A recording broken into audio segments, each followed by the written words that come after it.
Romans 6:23. అయినను ఇప్పుడు పాపము నుండి విమోచింపబడి దేవునికి దాసులైనందున పరిశుద్ధత కలుగుటకు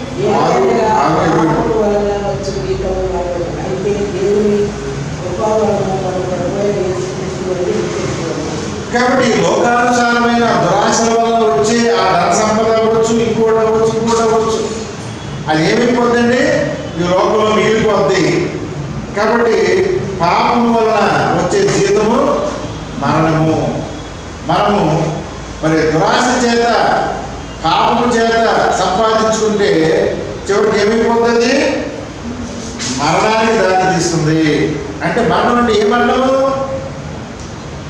మొదటి మరణం కాదు, రెండవ మరణానికి దారి తీస్తుంది. కానీ దేవుని కృపావరము మన ప్రభువైన మెస్సయ్య ద్వారా మనకేమవుతుందండి? అంటే ఆ యొక్క రెండవ మరణం మనకి ఉండదు. ఎప్పుడైతే లోకాన్ని మనం ఆశిస్తామో రెండవ మరణం మనకి ఉంటుంది. ఎప్పుడైతే మనము లోకాశలకి దూరంగా ఉండి ఆత్మానుసారమైన జీవితాన్ని, ధర్మశాస్త్రానుసారమైన జీవితాన్ని జీవిస్తామో అప్పుడు మనకేమవుతుంది? రెండవ మరణానికి మన మీద ఎట్టి అధికారము ఉండదు. హల్లెలూయా. కాబట్టి రక్షకుని యొక్క హెచ్చరిక మనకేమిటయ్యా? మత్తయి సువార్త 7వ అధ్యాయము 21 నుంచి 23. మత్తయి 7వ అధ్యాయము 21 నుంచి 23.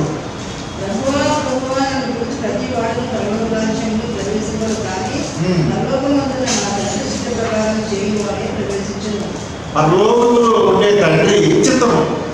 What is the will of God? ఆయన ధర్మశాస్త్రాన్ని నెగ్గుంటే అంతకంటే ఏం లేదు. కాబట్టి ఇక్కడ పైకి దేవుని పేరుతో ఎన్నో నాటకాలు కూటకాలు చేసేవాడు మనం చూస్తున్నాము.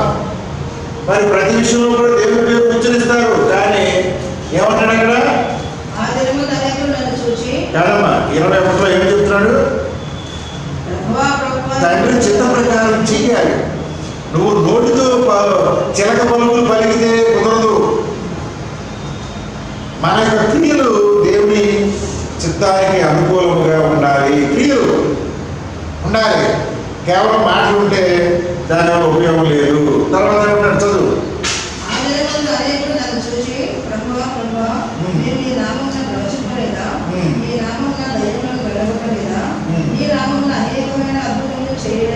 ఈ పనులను ఎవరు చేస్తారు? ఇలాంటి పనులను ఎవరు చేస్తారు? పాస్టర్లే చేస్తారు, దేవుని సేవకులే చేస్తారు. ఆ రోజున ఆయన ముందు నిలబడి మేము గొప్ప గొప్ప అద్భుతకార్యాలు చేస్తున్నాం కదా. ఇప్పుడు ఈ లోకానుసారంలో ఉండే అబద్ధ బోధకులైన పాస్టర్ల గురించి చెప్పబడుతుంది. అప్పుడు ఏం జరుగుతుందంటే, అప్పుడు నేను మిమ్మల్ని ఎన్నడూ ఎరుగను, అక్రమము చేయవారి ద్వారా నా ఎదురు లేకుండా వారితో చెప్పును. ఇది ఏంటంటే మళ్ళీ చదువు. అప్పుడు నేను మిమ్మల్ని ఎన్నడూ ఎరుగను. మిమ్మల్ని ఎరగను. ఎందుకని ఎరగైనా? అక్రమము చేయవారి ద్వారా.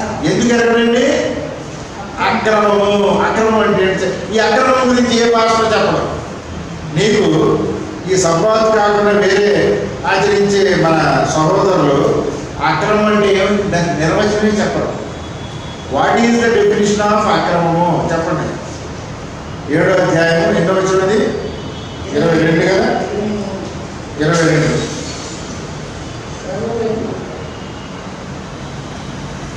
చూడండి. ఇక్కడ ఇంగ్లీష్ ఏమో చదువుతున్నాడు. And then will I profess and them, నేను వాళ్ళతో ఈ విధంగా ప్రకటిస్తానంటున్నాడు. And ever new you. అసలు మీరు నాకు తెలియదండి. మరి లోకంలో వాళ్ళు ఏమని చెప్పుకుంటున్నారు? నేను దేవుని సేవకుడిని అని బైబిల్ గ్రంథం పట్టుకుని తిరుగుతున్నారు.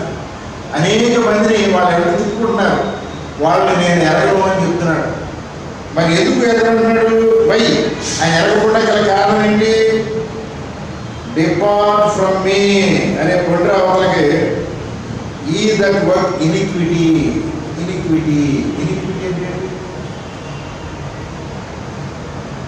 ఇనిక్విటీ అంటే పాపం చేసేవాడు. పాపం ఎవరు చేస్తాడు? ధర్మశాస్త్రాన్ని వ్యతిరేకించేవాడు పాపం చేస్తాడు. ధర్మశాస్త్రాన్ని గైకొనేవాడు పాపం చేయడు. ధర్మశాస్త్రానికి విరుద్ధమైంది పాపం. కాబట్టి ఇక్కడ ఇనిక్విటీ అంటే పాపం చేసేవారు, those who are against the లా.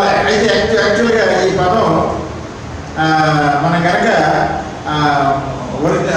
గ్రీకులోకి వెళితే అక్కడ చాలా స్పష్టంగా ఉంటుంది. ఏముంటుంది? ఎగెయిన్స్ట్ ద లా అనే పదం ఉంటుంది. అక్రమం అనే పదానికి మనం గ్రీక్ వర్డ్ కనుక చూస్తే ఎగెయిన్స్ట్ ద లా అనే పదాన్ని అక్కడ రాయబడి, అంటే ట్రాన్స్లేషన్లో జరిగే కొన్ని చిన్న చిన్న పొరపాటు వల్ల ఏమైపోతుంది? చట్టానికి వ్యతిరేకంగా పనిచేస్తున్నారు కాబట్టి నేను మిమ్మల్ని ఎరగము అంటాడు. ధర్మశాస్త్రానికి విరుద్ధంగా ఉన్నారు కాబట్టి నేను మిమ్మల్ని అనే పదాన్ని ఇక్కడ ఏమన్నాడు? ఈక్విటీ అనే పదాన్ని ఉపయోగించారు. కానీ మారిపోయింది.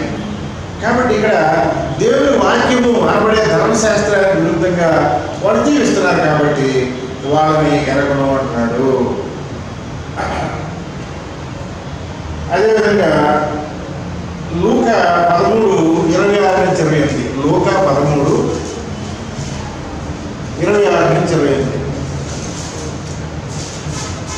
లూకా 13:26-28 వరకు చూద్దాం.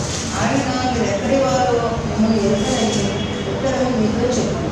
అందుకు నేను నీ సత్యమందు నేను తిరిగి రావచ్చుంటే నీవు మా వీధులలో బోధించుకునే అని చెప్పసాగదు.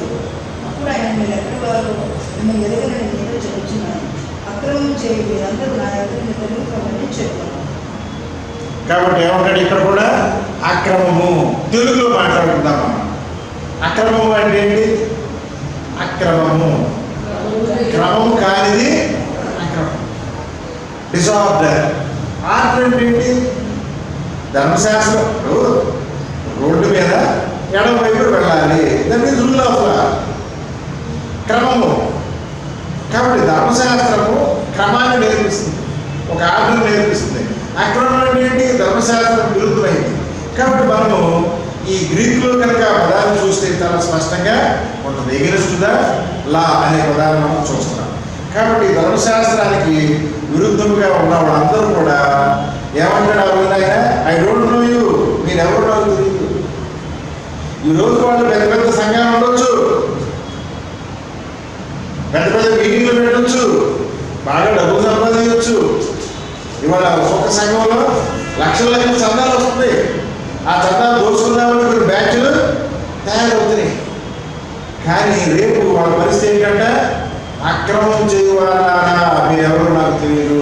ఆ పై వచ్చిన కనుక చూస్తే కొద్దిమంది ఉంటారంట. ఈ పరలోక రాజ్యంలోకి వెళ్ళేవాళ్ళు 13వ అధ్యాయము అక్కడ రక్షణ పొందువారు 23 వచ్చిన కొద్దిమందిరా అని ప్రశ్న ఉంటుంది. కాబట్టి ఇరుకు మార్గంలో ప్రవేశించే వాళ్ళు కొద్దిమంది ఉంటారని వాక్యం సెలవిస్తుంది. కాబట్టి మనము ఆ రాత్రి మనం నేర్చుకున్నట్లుగా యెహోషువకు చెప్పినట్టుగా భయపడవద్దు. దేవుడి బిడ్డలుగా సత్యాన్ని అనుసరించేటప్పుడు భయపడవద్దు. నువ్వు పేదరాలుగా ఉన్నావా? భయపడవద్దు. నువ్వు సత్యాన్ని కలిగి ఉన్నావు.